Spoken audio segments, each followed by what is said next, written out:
Donc j'ai l'honneur de vous présenter mon collègue, avec qui je travaille depuis 15 ans, et puis je le connaissais avant parce que c'est un grand spécialiste du Cameroun. En fait, quand notre vice-présidente, qui ne pouvait pas être là avec nous aujourd'hui, Lynn Soman et moi, on est allés à l'OIF pour discuter notre projet, pour le colloque, et pour la biennale aussi, parce que le colloque sert à la préparation de la biennale. En fait, à l'OIF, ils nous ont demandé précisément d'inviter un Camerounais, une Camerounaise, qui peut parler du conflit actuel anglophone, francophone au Cameroun. J'ai remarqué qu'en France, on en parle très peu, aux États-Unis, pas du tout, mais ça n'existe pas aux États-Unis, alors ils ne savent rien. Et donc, moi j'ai pensé tout de suite à mon collègue, parce qu'il était sur le terrain cet été. Il a fait ses recherches dans la partie anglophone et dans la partie francophone. Et puis, il peut vous parler de ce qui s'est passé, ou ce qui se passe aujourd'hui, ça s'empire. Je commençais déjà à m'inquiéter, parce que la technologie, c'est vraiment pas mon fort, il faut le dire.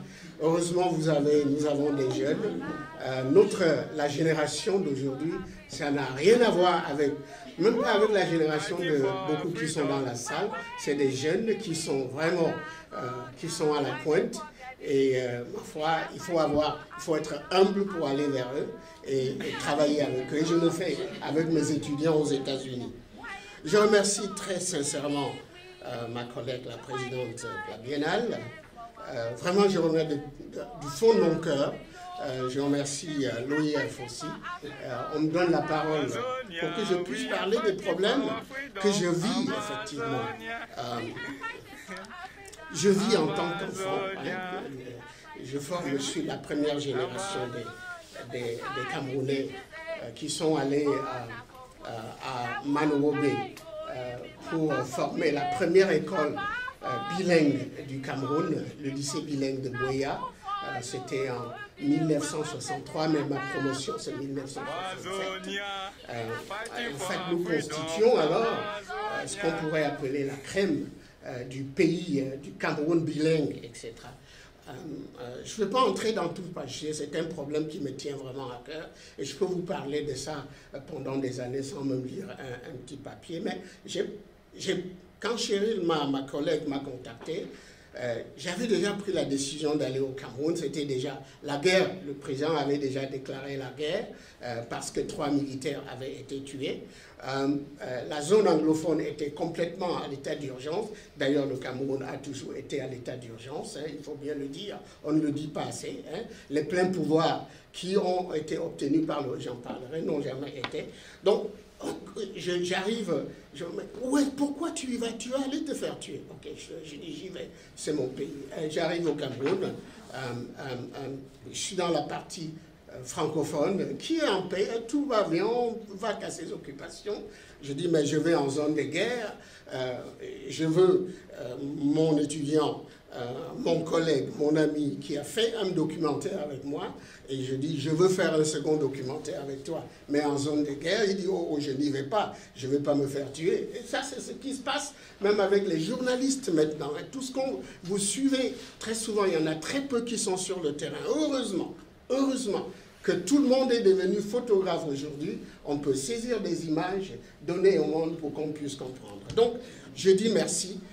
C'est à partir de là, malheureusement, j'ai fait un documentaire, j'ai pris mes images avec cette caméra, mais comme je savais qu'on allait m'arrêter à l'aéroport, Ngananga Wisla, vous savez, il y a un journaliste, pardon, un écrivain qui a été arrêté, il a été en prison, je dis, ben, je ne veux pas, alors j'ai fait vider toutes mes images, j'ai donné à mon jeune étudiant et ami qui faisait le documentaire, écoute, tu vas me faire le documentaire, c'est ce que je vais montrer à la Biennale et je vais commenter. Malheureusement, jusqu'à présent, le documentaire est encore au Cameroun. C'est pour ça que, sans ces documentaires, j'ai essayé de compiler un certain nombre d'images. Je vous présenterai cela pour parler du problème camerounais. Quand j'étais sur le terrain, je suis tombé sur ce livre qui vient de sortir, et il est chaud, sur le problème anglophone, c'est la crise anglophone. Et c'est le fils de Samuel Kamé, Bobda Kamé, il est à Vincennes, il enseigne ici en France. Il parle ainsi de presque l'origine, de la situation de la langue, bref, du Cameroun. Il dit, au sujet de la partition du Cameroun, cette partition administrative du Cameroun décidée au niveau international, sans consentement des Camerounais, a duré une quarantaine d'années. Elle était concrètement matérialisée par une frontière avec des postes de police et de douanes limitant la libre circulation des Camerounais entre deux territoires de leur pays. Elle a ouvert la voie à une administration duale de 40 décennies qui a imprimé des mœurs sociopolitiques françaises à 4/5 de la population camerounaise et britannique à 1/5 de la population. Et je reprends. Ces mœurs sociopolitiques ne se réduisent pas à l'usage de la langue française et de la langue anglaise. Elles sont par ailleurs territorialement ancrées. Ça, ce sont des affirmations, je dois dire, qui finalement, il faut faire très attention quand on a ces affirmations. Malheureusement, ce sont des données qui doivent être prises pour des décisions politiques. La question que je me pose, c'est, au moment où le Cameroun français prend son indépendance, combien de Français, combien de Camerounais parlaient couramment français à tel point qu'ils pouvaient être au niveau de lire des documents de décision politique, comme l'entend mon collègue. Combien le font aujourd'hui? Pour ce qui est des anglophones, je dois dire qu'il faut faire attention. Si l'approche est un peu, mais les anglophones, lorsqu'on voit le système politique anglais appliqué, c'est quand même différent. Ils étaient dans leur culture, ils apprenaient la langue anglaise, ils moulaient la langue anglaise à leur culture, à telle enseigne que ce n'est toujours pas la même chose avec les francophones. Mais je me pose toujours la question, combien d'anglophones parlaient couramment anglais de façon à avoir les mœurs politiques, culturelles, économiques ancrées? Voilà la question. La deuxième question que je me pose, c'est est-ce que ces barrières étaient telles qu'il n'y avait pas de va-et-vient entre ces populations? Je pense que c'est un peu faux. Il y avait combien de postes de police? Probablement quelques 2 ou 3 postes de police.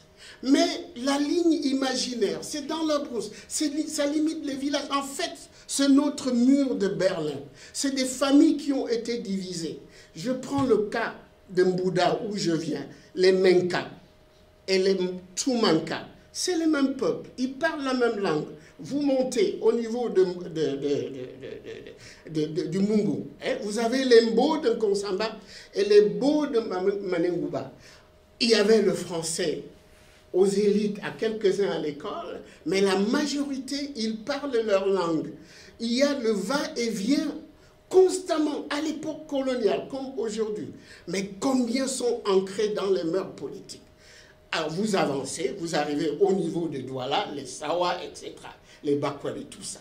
Combien? On peut se poser toujours les mêmes questions. Et c'est pour ça que je dis, et je vais présenter mon point très rapidement là, il faut faire très attention. Et mon titre est un peu provocateur.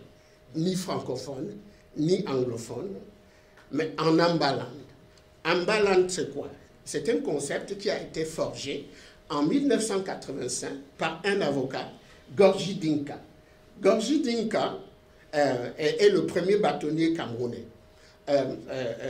qui, en 1985, après les actes de décision du premier président de la République, qui va à la conférence de Fumban avec les anglophones, guidés par John Goufoncha, qui, avec les anglophones, discute ce qui deviendra la première constitution du Cameroun.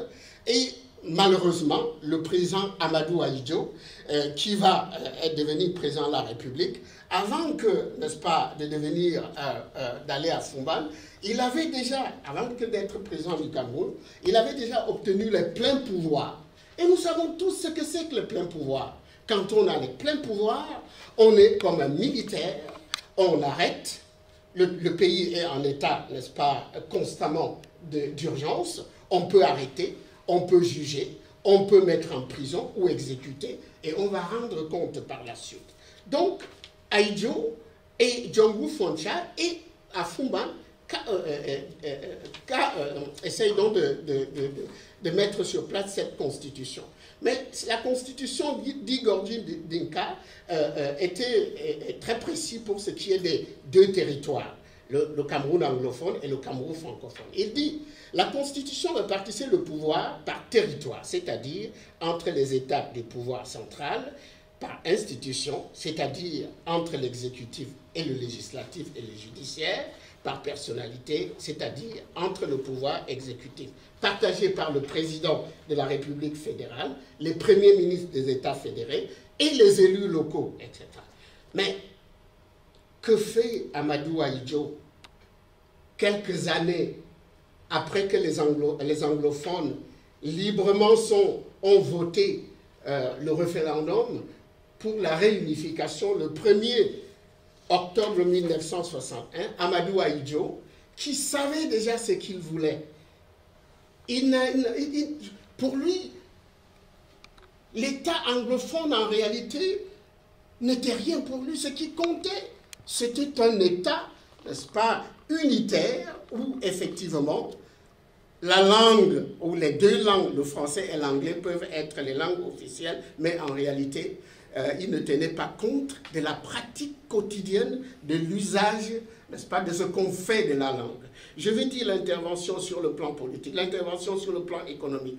Ahidjo s'en foutait de ce qui s'est passé dans la partie anglophone. Il avait les pleins pouvoirs. Il le remanie 2 semaines seulement après l'avènement de la République fédérale du Cameroun. Il va prendre une décision en tant qu'un décret présidentiel, et ça c'est dans les prérogatives de la République qui a les pleins pouvoirs. Il prend la décision de répartir les deux territoires, le territoire fédéral, c'est-à-dire les deux territoires fédérés, il réorganise ça en régions administratives. C'est-à-dire quoi? C'est-à-dire que l'État anglophone va devenir une région de la République fédérale du Cameroun. Et ça, la décision est prise par Ahidjo, sans consultation, n'est-ce pas, du vice-président de la République qui est Django Foncha. Il va aller beaucoup plus loin. Il va, par décret présidentiel, nommer les inspecteurs fédéraux. L'inspecteur fédéral est au-dessus du Premier ministre, qui est le chef de l'État, n'est-ce pas, fédéré. Il est au-dessus des présidents de l'Assemblée. Alors, cette décision arbitraire va mettre l'anglophone, Django Foncha, mal à l'aise, et il va protester. Notez toujours que nous sommes dans une situation où le président de la République fédérale, il a les pleins pouvoirs. Il va faire mieux. Immédiatement après, il va encore demander les pleins pouvoirs pour pouvoir implémenter en tant que chef de l'État fédéral, n'est-ce pas, les décisions politiques. Django Foncha va protester dans un texte en anglais. Il va dire, cette décision administrative réduit le Cameroun occidental au même statut que les 5 régions administratives dont est divisé le Cameroun oriental. Nous regrettons cela car cela est insistant avec le statut de l'État du Cameroun occidental dans notre fédération. Bien plus, nous ne pouvons pas considérer le Cameroun occidental comme une région et comme un État fédéré. Les pouvoirs de l'inspecteur fédéral sont plus importants que ceux du Premier ministre ou du président de l'Assemblée. Ce système est anachronique et constitue un retour à ce qui existait au temps des colonies. Il constitue un déni de l'autorité de notre Premier ministre et de notre gouvernement. C'est un anglophone, moulé au mur de la démocratie, de la discussion, qui parle en contexte, n'est-ce pas, de plein pouvoir. Qu'est-ce qu'il pouvait faire? Absolument. On condamne la première génération qui va, n'est-ce pas, à la réunification sans comprendre. Il faut étudier le contexte. Mais ce qu'il faut dire en réalité, c'est qu'avec Ahidjo à son programme, il va donc, dès 1966, demander à tous les États, tous les partis politiques, de former un seul parti unique. Le Cameroun, dès 1966, est un pays à parti unique. Vous n'avez que le parti du président de la République. Et les autres partis politiques, en réalité, n'existent plus. C'est dans ce contexte qu'Amadou Ahidjo va donc intenter ce qui va énerver, ou non, qui va irriter le bâtonnier. Il va donc proposer un référendum au peuple camerounais qui, le 20 mai 1972, va changer le nom ou va changer les institutions, n'est-ce pas, de la République fédérale. On va devenir la République unie du Cameroun. Cela veut dire que, en réalité, toutes les dispositions de la République fédérale n'existent plus. Mais ce qui est important, c'est que Ahidjo sait que la zone anglophone est vitale. Ahidjo va proposer une loi qui va rediviser la région anglophone, vous voyez ce qui est en carré, c'est la région anglophone, et qui va rediviser en deux, en sud-ouest et en nord. Ça, c'est politiquement calculé, parce que tout le temps, il y a toujours divisé pour régner. Pendant des années, Ahidjo va s'appuyer sur les anglophones du nord-ouest pour prendre des décisions, ou pour mettre à genoux les Camerounais anglophones du sud-ouest. En faisant quoi? J'essaye d'énumérer. Il y a plein de choses. Il y a un collège technique qui forme des techniciens en zone anglophone. Ahidjo va essayer de diminuer le pouvoir par des décisions présidentielles, le pouvoir de GCT, Ombe. Qu'est-ce qu'il va faire? Il va donc créer un polytechnique à Yaoundé. Les anglophones vont être obligés d'aller à Yaoundé s'ils veulent apprendre la technique. Victoria est un port en eau profonde. Les bateaux débarqués à Victoria, qu'est-ce qu'il va faire? Il va prendre un décret administratif. Le port de Douala sera le port en eau profonde, qu'on va draguer toutes les années, tandis que Victoria va complètement. Alors tout cela c'est calculé. Et malheureusement, il y a très peu la présence des anglophones. Une des choses qui va arriver au temps d'Ahidjo, c'est le pétrole de Limbe. On sait que la Sonara, l'exploitation du pétrole, c'est à la fois les compagnies françaises et anglaises, européennes, qui sont là, avec quelques, n'est-ce pas, Camerounais, mais qui sont des francophones. Il y a très peu d'anglophones. Et qu'est-ce que les anglophones sont obligés de gérer dans la région de Limbe? C'est la pollution. Alors ça, ce sont toutes ces vexations pour les anglophones qui, à l'ombre, qui depuis des années protestent. Ils disent, ce n'est pas juste. Mais rappelez-vous, nous sommes toujours en contexte de plein pouvoir. Lorsque Ahidjo donne le pouvoir à Biya en 1982, Biya va aller beaucoup plus loin. Biya va donc, à son tour, changer le nom du pays. Rappelez-vous, il y a d'abord la République fédérale du Cameroun. La République du Cameroun francophone, qui est indépendant le 1er janvier 1960. Vient donc, après les anglophones disent, on va revenir à la maison, etc. Il y a donc, n'est-ce pas, le référendum du 1er octobre, il y a le Cameroun fédéral, la République fédérale du Cameroun, le 1er octobre 1961. Mais Ahidjo va saboter tout ça, cette volonté de vivre ensemble des anglophones et des francophones. Et bien, quand il revient le 4 février 1984, il va changer encore le nom du pays. Mais vous allez me dire que Biya n'a pas les pleins pouvoirs. Mais non, il hérite, il est au cabinet du président de la République depuis les années 1960.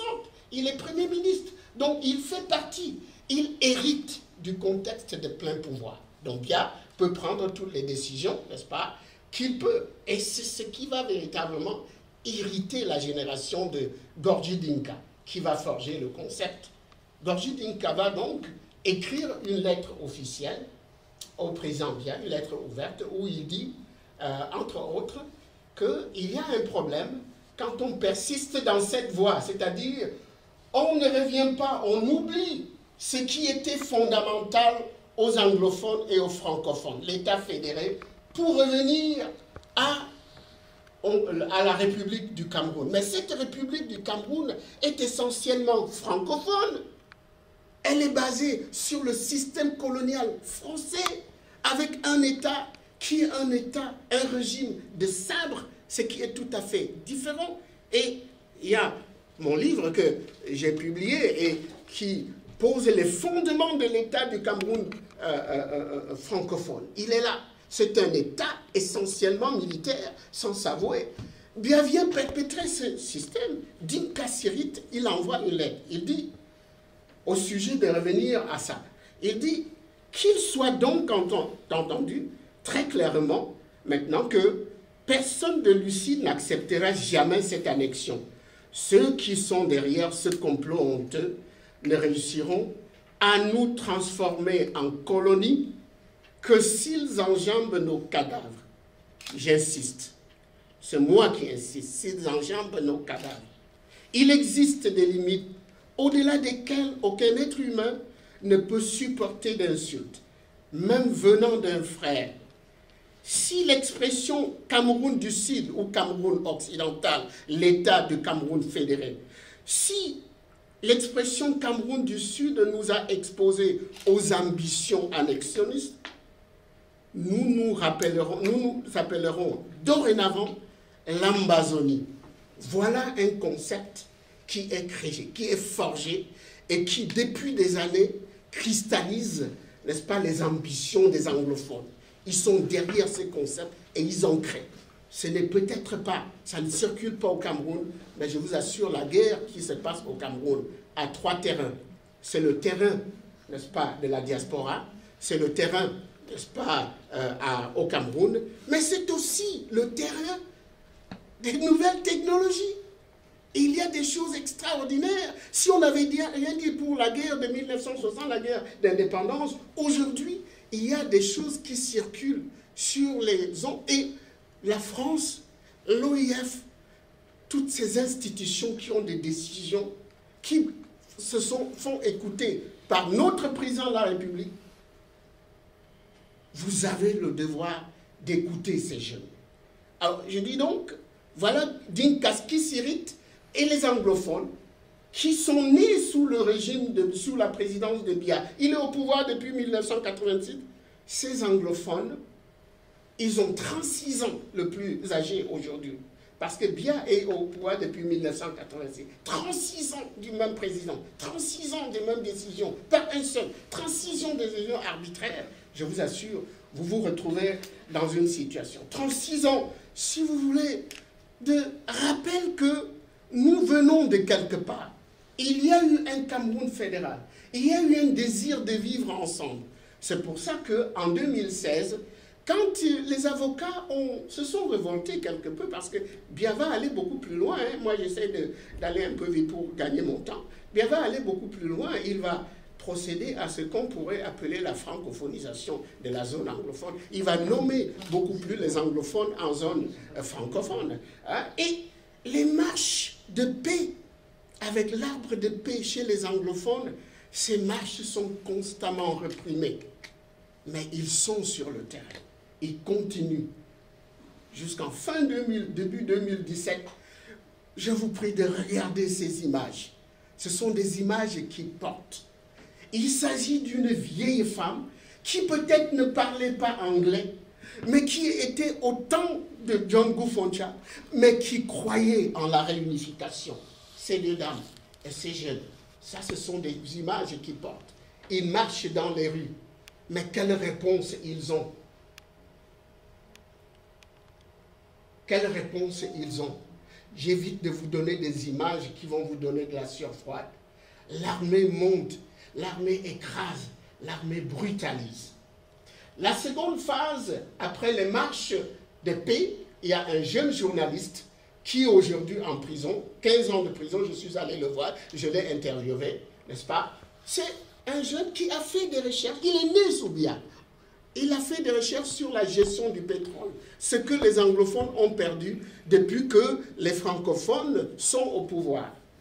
On l'a arrêté, sous prétexte qu'il est un danger pour le régime, mais ce qu'il a fait est devenu symbole dans les zones anglophones. Il était monté dans un cercueil, il était dans son cercueil au-dessus de la voiture avec une Bible dans la main, et il dit, nous allons, ma génération, je dis bien la génération, née sous Biya, nous préférons la mort à quoi? Nous préférons la mort à ce qui se passe aujourd'hui, la répression inutile. Et c'est pour ça que, toujours sous le gouvernement ne fait rien ou propose des solutions qui n'ont pas. On va passer, les anglophones vont passer début janvier 2017 à ce que j'appelle les jets de pierre. Et il y a la fronde, l'alliance Goliath et David. Et ça encore, le gouvernement aurait pu en comprendre et changer de tactique et dialoguer. Mais ce qui n'a pas été le cas. Aujourd'hui, tout change, voilà ce qu'ils ont eu. Aujourd'hui, je suis désolé, la phase finale, fin 2017, lorsque le président de la République vient déclarer la guerre à la zone anglophone, mais tous ceux qui marchaient dans les rues sont devenus ce qu'ils appellent les Amba Boys, c'est-à-dire des militaires en réalité. Ils préfèrent donc prendre les armes contre la République. Et c'est ce qu'il est en train de faire. Ils s'appellent Dragon, Vape, tout ce que vous voulez. Ils sont dans leur coin. Ils ont développé des techniques de ce qu'ils appellent défense bloc par bloc.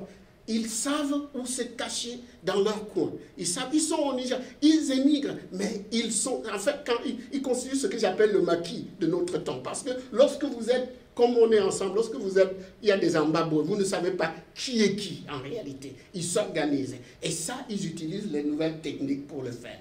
Je vous ai dit qu'il y a 3 terrains. Il y a, n'est-ce pas, le Cameroun, la zone anglophone, il y a, n'est-ce pas, la diaspora, mais il y a aussi ce que j'appelle les nouvelles technologies. Allez online, vous allez constater que la République fédérale d'Ambazonie autoproclamée, c'est une réalité sur les zones, mais qui influence les populations. Ils ont un drapeau, le voilà, ils ont déjà un passeport, et ils ont même une équipe nationale. Vous connaissez l'impact de l'équipe nationale du football. Ils savent comment capter l'imaginaire des jeunes.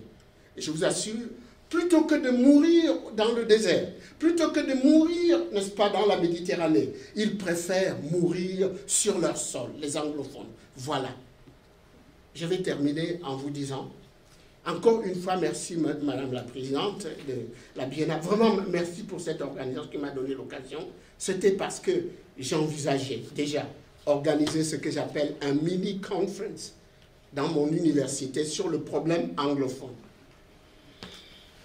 Ce mini-conférence, je devais appeler des gens qui sont comme moi. Je me suis marié avec une anglophone.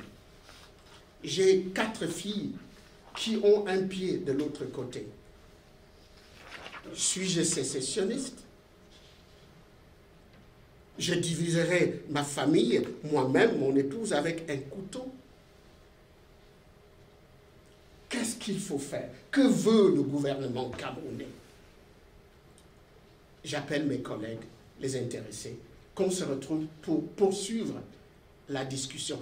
Pas nécessairement pour... je ne remplace pas Biya, je n'ai pas besoin de... Non, il a 83 ans, 36 ans de gouvernement, il est encore candidat pour se faire élire. Il a 83 ans, 36 ans de gouvernance. J'ai posé 3 questions quand j'étais là. Est-ce que John Foncha est la première génération? Est-ce qu'ils se sont trompés? Est-ce qu'ils étaient naïfs?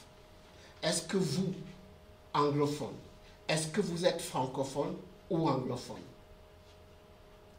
Ces 3 questions, il y a toujours où cette orientation, ce désir de vivre ensemble. Je vous remercie.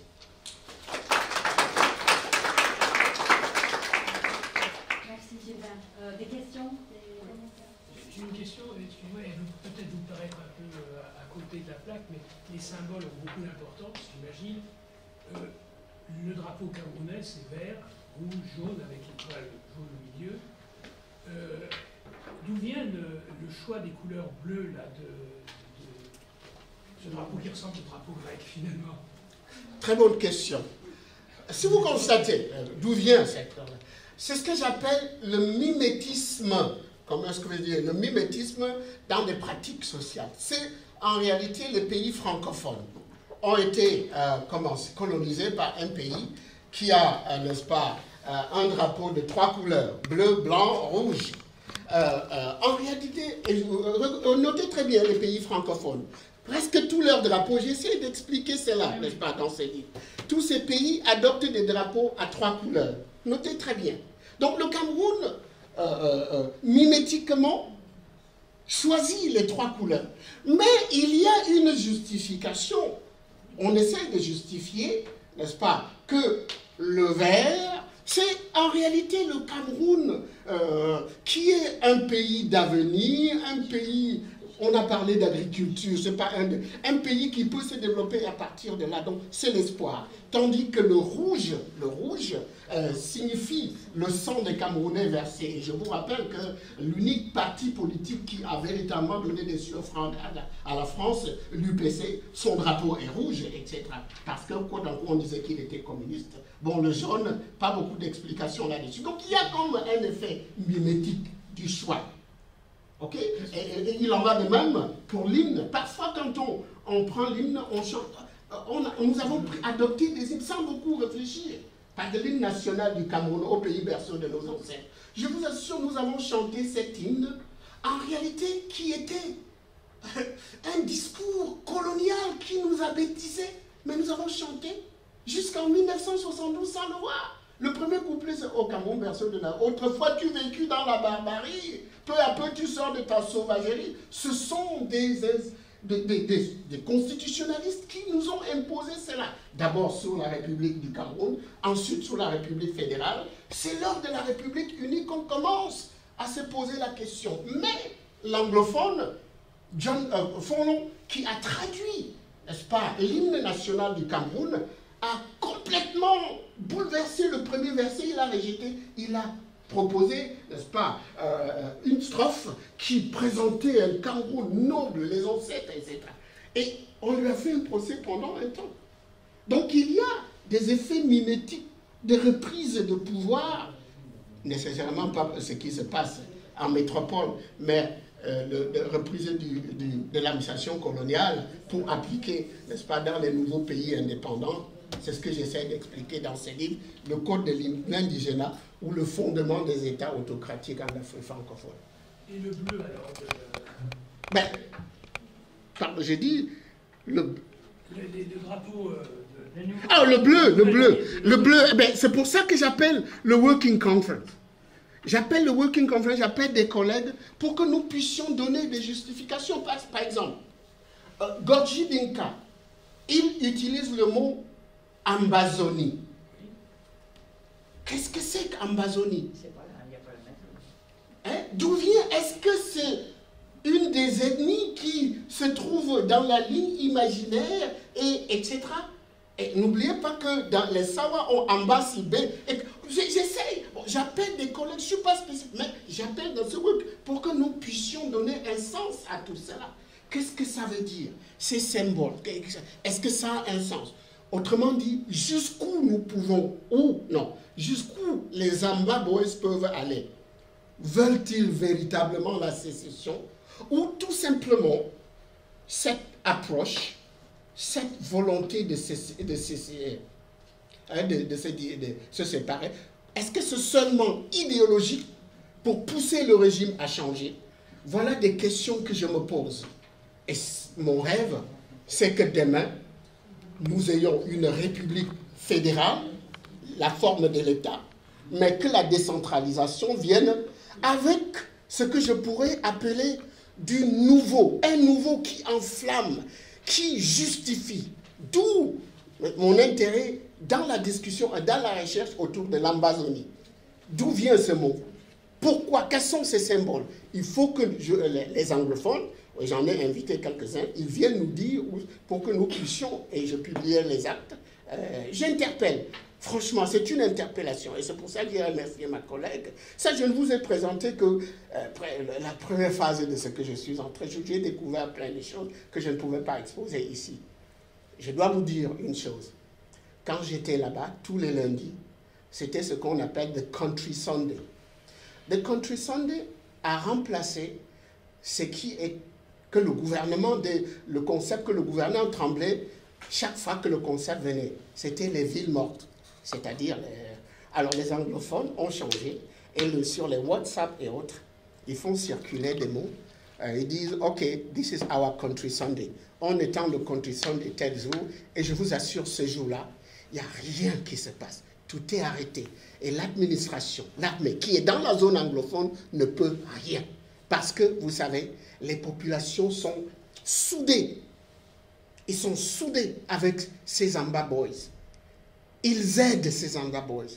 Ils comprennent que au Cameroun, en ce moment, se joue pas seulement leur destin. Et c'est ça, un autre aspect que je veux pousser. C'est le destin du Cameroun francophone. Je pense que les francophones qui sont au pouvoir, they took things for granted. Lorsque vous prenez l'état du bilinguisme, et c'est ça, j'ai suivi avec intérêt le premier intervenant, lorsque vous suivez l'état, le français progresse, même au Cameroun. Mais je dois vous dire que l'état bilingue, les anglophones sont plus bilingues que les francophones. Les francophones, ils s'en foutent. La langue française devient une langue utilitaire pour les anglophones, pour avoir un emploi. Alors, messieurs les Français, ils ont les décrets administratifs pour diriger les anglophones. C'est ça le problème. Et je vais vous dire l'hypocrisie des dirigeants camerounais. Ils savent aussi que l'anglais est là. Et ils envoient, depuis 1980, de plus en plus leurs enfants dans les écoles, n'est-ce pas, anglophones, dans la zone anglophone. Parce qu'ils rêvent que leurs enfants ne viennent pas. Vous voyez, les politiques d'immigration étant serrées, ils cherchent ailleurs, etc. Et l'anglais leur permet d'aller un tout petit peu partout dans le monde. On pourrait disserter plus longtemps sur ce thème. Mais là, on est en face d'un problème qui est tous les pays bilingues, politiquement bilingues, l'exemple de la Belgique, l'exemple... Il n'y a que la Suisse, mais la Suisse, c'est pas pareil, parce qu'eux, ils sont multi. Mais partout, il y a... Pourquoi tous ces... Vous ne chercheriez pas ensemble des solutions? Est-ce qu'une république fédérale bilingue est possible dans le monde? C'est justement ce que moi, personnellement, je dis que c'est une chance terrible qu'un gouvernement trop serré, qui n'a rien compris, il ruine toutes ces chances. Les anglophones ne demandaient que, en réalité, ce qu'il faut. Je vous pose la question. Si vous êtes de la région parisienne, et il y a une industrie dans la région parisienne qui ne produit que pour les gens d'ailleurs, est-ce que vous serez content? Quand vous êtes de la région parisienne, vous ne gérez que, comme les anglophones, ils ne gèrent que la pollution du pétrole. Est-ce que vous serez content? Alors je vais vous dire, je n'ai pas eu le temps de développer parce que ce que Biya fait, il s'attaque au système éducatif anglophone par une circulaire de 1983 qui modifie, n'est-ce pas, ou qui réorganise le GCE Advanced Level. Ils vont faire le GCE, ils alignent ça au système français du bac. Les anglophones se lèvent comme un. C'est à partir de ce moment-là qu'il y a eu comment est-ce que je veux dire, un acte osé des anglophones. Ils attaquent un commissariat de police en 1983. Ils mettent les policiers à nu, ils les font marcher, etc. Il leur dit, over our dead body, avant que vous ne détruisez le système éducatif anglophone. C'est à partir de ce moment que le concept sécession émerge aussi, 83. Mais je dois avouer que, du point de vue de pourcentage, on ne peut pas dire qu'il y a plus d'anglophones qui veulent la sécession que ceux qui veulent le vivre ensemble. De même du côté francophone. Donc vous avez un gouvernement qui n'a pas... Et je dis, est-ce que l'Union européenne, est-ce que, par exemple, le représentant de l'Union européenne a visité le Cameroun quand j'étais en juillet, le 2 juillet, il est du cabinet de Macron. Il est allé où? Il est allé à Boya. Il s'est fait accompagner pour aller à Boya. Pourquoi n'est-il pas allé dans le nord-ouest? Les anglophones ne sont pas bêtes. Ils disent, il va à Boya, pourquoi? Parce qu'il y a depuis des années une politique, n'est-ce pas, de ce qu'on va dans la zone anglophone de Boya parce que c'est plus vital. Il y a le pétrole, il y a ceci. Il y a une alliance française qui est à Boya depuis des années. Est-ce qu'il y en a à Bamenda? Rien.